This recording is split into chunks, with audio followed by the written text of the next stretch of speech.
ஒரு நாளைக்கு 900 ரூபாய் சேல் நடக்குது, எக்ஸ்பென்சஸ் 15,000 ரூபாய் வரும்.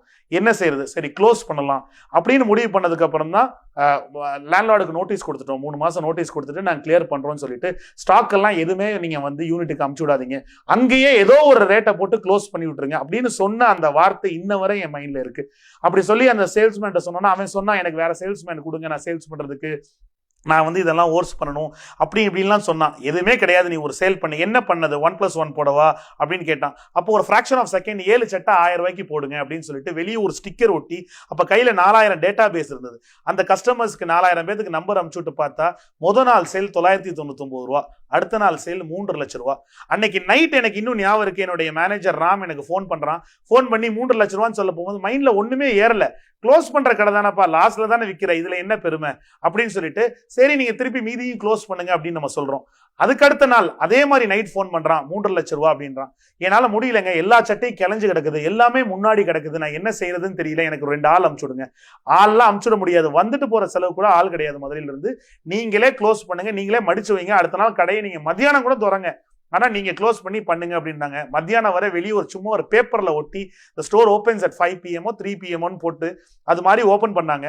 திருப்பி அகெயின் அந்த third day sale near about 2.5 lakhs. அன்னைக்கு நைட் போன் அடிச்சான், ஏன் சார் இதே மாதிரி நம்ம பண்ணிடக்கூடாது அப்படின்னு கேட்டான். அன்னைக்கு ஸ்பார்க்கிளான ஐடியா தான், அன்னைக்கு மைண்ட்ல தோணுனதுதான்.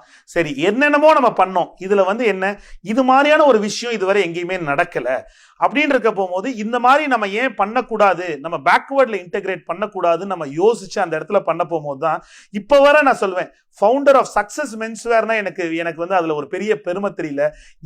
அன்னைக்கு தெரியல இது ஒரு மார்க்கெட் ஆகும்னு, பட் இன்னைக்கு தெரியுது. It's a market of 27,000 crore market. அந்த 27,000 crore மார்க்கெட்டை உருவாகின அந்த ஒரு ஐடியா, அந்த ஒரு நொடி, அந்த ஒரு நைட் அன்னைக்கு உருவாச்சுலங்க. அது எப்பயுமே எனக்கு ஒரு பெருமை அப்படின்னு தான் நினைக்கிறேன். இது அதுக்கு என்ன காசு ஆச்சு, அதுக்கு என்ன பேக்ரவுண்ட் ஆச்சு, அதுக்கு யாரு நம்மளுக்கு காசு கொடுத்தா? ஒண்ணுமே கிடையாது. நான் அந்த இடத்துல கிடையாது. இப்படி வித்தோம் க்ளோஸ் பண்ற கடை, அந்த இடத்துல ஒரு ஐடியா ஸ்பார்க் ஆச்சு, அந்த இடத்துல ஒரு சேலஞ்சிங் இருந்துச்சு, அந்த சேலஞ்சஸ்ல ஒரு ஆப்பர்ச்சுனிட்டியை பார்த்தோம். அது இன்னைக்கு ஒரு $4 billion மார்க்கெட்டா உருவாயிருக்கு அப்படின்னு சொன்னா இதுதான் எல்லாத்து உலகத்திலயுமே எல்லாத்து லைஃப்லயுமே நடக்கக்கூடிய ஒரு விஷயம் அப்படின்னு அந்த இடத்துல ஒரு விஷயம் ஆச்சு. அப்படின்னு முடிச்சதுக்கு அப்புறம் தான் சரி இதே மாதிரி நம்ம பண்ணக்கூடாது அப்படின்னு சொல்லி தான் அதை வந்து கிட்டத்தட்ட 3 months 4 months ஃபுல்லா அதை வந்து ஸ்டடி பண்ணி அடுத்த கடை, அதுக்கு அடுத்த கடை, அதுக்கு அடுத்த கடை. எனக்கு இன்னும் ஞாபகம் இருக்கு, அந்த ராம்நாட்ல அந்த கடை அதுவும் லாஸ் இதுவும் லாஸ் அப்படி இருக்க போகும்போது நானும் என் ஒய்ஃபும் வந்து கொடைக்கானல்ல வந்து ஜிஆர்டில ஒரு ஆனிவர்சரிக்காக போயிருந்தோம்.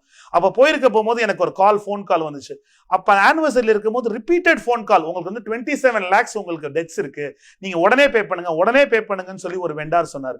எனக்கு உடனே பே பண்ணுங்கன்னு எனக்கு ரிப்பீட்டடா, நான் ஒரு ஆனிவர்சரி வெக்கேஷன்ல இருக்கேன், ரிப்பீட்டடா ஃபோன் பண்ணாரு. எனக்கு உங்க வட்டி ஏறிட்டு இருக்கு, நீங்க பே பண்ணுங்க அப்படின்னு. நான் பண்றேன் சார் நான் சொல்லியிருந்தேன். அந்த மாதிரி ஒரு பிரஷர்ல இருந்தோம். அப்ப இந்த ஈரோடு டிரான்ஸ்ஃபார்ம் ஆச்சு.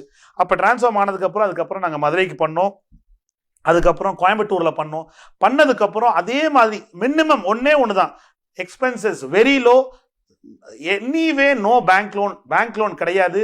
அதே மாதிரி ப்ராஃபிட் ரொம்ப மினிமலான ஒரு ப்ராஃபிட், ரொம்ப ஸ்ட்ராங்கா வாட்ச் பண்ணுவோம். இன்னைக்கு தான் கடை ஆரம்பிச்சிருக்கோம்னு இன்னைக்கு வரை நினைப்போம் நாங்க.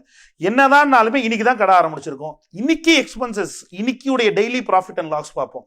அதாவது நேத்து லாபம் இருக்குது, அந்த லாபத்தை வச்சு இன்னைக்கு நம்ம எக்ஸ்பென்சஸ் கூடலான்றத பார்க்கவே மாட்டோம். டெய்லி ப்ராஃபிட் அண்ட் லாஸ் பார்ப்போம். இன்னைக்கு நம்ம கடை திறந்ததுல ப்ராஃபிட்டா லாஸா அப்படின்றத பார்த்து அதே மாதிரி நடக்கிற சேல் எதுவுமே எல்லாமே நம்ம சேல்னு நான் என்னைக்குமே பார்க்க மாட்டோம். இன்னைக்கு வந்து சேல் இன்னைக்கு 5 லட்ச ரூபா நடந்துச்சா, அந்த 5 லட்ச ரூபால எவ்வளவு வெண்டாருக்கு போகணுமோ அது ஃபர்ஸ்ட் போகும். எங்களுக்கு வெண்டார் தருவாங்க, 60 நாள் கிரெடிட் தருவாங்க. ஆனா எங்களுக்கு 10 நாள்ல வித்துரும். 10 நாள்ல வித்துட்டாலுமே நாங்க 10வது நாள் நாங்க நினைச்சோம்னா அடுத்த 50 நாள் அந்த சேலை கையில வச்சு இன்னும் 10 ஸ்டோர் கூட போடலாம். பட் ஒரு விஷயத்துல பினான்சியல் நம்பர்ஸ்ல ஸ்ட்ராங்கா இருந்தோம். எப்பயுமே அந்த short term assets shouldn't be used for the long term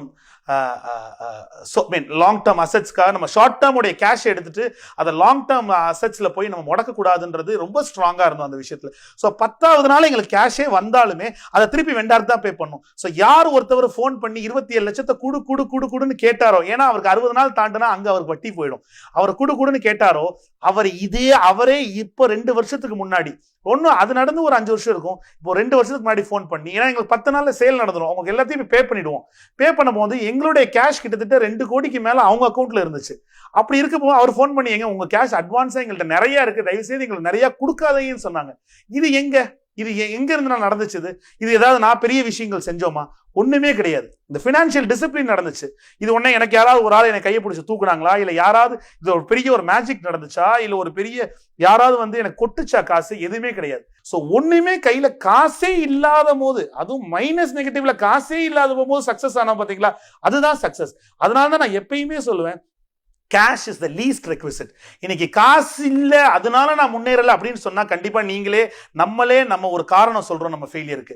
எப்பெல்லாம் காசு இருந்துச்சோ அப்பெல்லாம் நான் ஃபெயிலியர் தான் ஆயிருக்கேன். எப்பெல்லாம் காசு இல்லையோ அப்பதான் சிந்திக்க ஆரம்பிச்சிருக்கேன். எப்பெல்லாம் நம்ம கஷ்டத்துல இருக்கோ அப்பதான் சிந்திக்க ஆரம்பிச்சிருக்கோம். இன்னைக்கு மாதிரியான ஒரு சிச்சுவேஷன்ல கூட நாங்க பேனிக்கே ஆகல. ஏன்னா பல ஃபெயிலியர்ஸ் வந்துருச்சிருக்கோம். Right from the age of 15 Amway பண்ணும்போது ஃபெயிலியர், ஃபாரெக்ஸ் ட்ரேடிங் பண்ணும்போது ஃபெயிலியர், ஷேர் மார்க்கெட் 2007 நான் எப்ப ஷேர் மார்க்கெட் நுழையிறோமோ அப்பயேன்னு பார்த்து 2007 அந்த ஷேர் மார்க்கெட் டிராப், எல்லா இடத்துலயுமே ஃபெயிலியர். சோ அப்படி இருக்க போகும்போது cash is always the least requisite. அதான் எப்பயுமே சொல்லுவேன், எவன் ஒருத்தவனுக்கு காசு இல்லாம காசு பண்ண தெரியலையோ அவனுக்கு காசை வச்சும் காசு பண்ண தெரியாது. இதுக்கான ரியல் லைஃப் எக்ஸாம்பிள் நாங்க திருப்பி சொல்றேன், those who can't make cash without cash can't make cash with cash. காசு இல்லாம காசு பண்ண தெரியாதவனுக்கு காசை வச்சும் காசு பண்ண தெரியாது. அதனால காசு இல்ல, எனக்கு பேக்ரவுண்ட் இல்ல அப்படின்னு சொல்லி பிளேம் பண்றீங்க அப்படின்னு சொன்னா அந்த பிளேம் நம்மளவே பண்ணிக்க வேண்டியதுதான். ஒண்ணுமே இல்ல, ஜீரோவா இருந்தா அவங்க மைண்டை மட்டும் யூஸ் பண்ணி ஸ்மார்ட் ஒர்க் பண்ணோம்னா யாருனாலும் என்னால பண்ண முடியுது அப்படின்னா யாருனாலும் பண்ண முடியும்.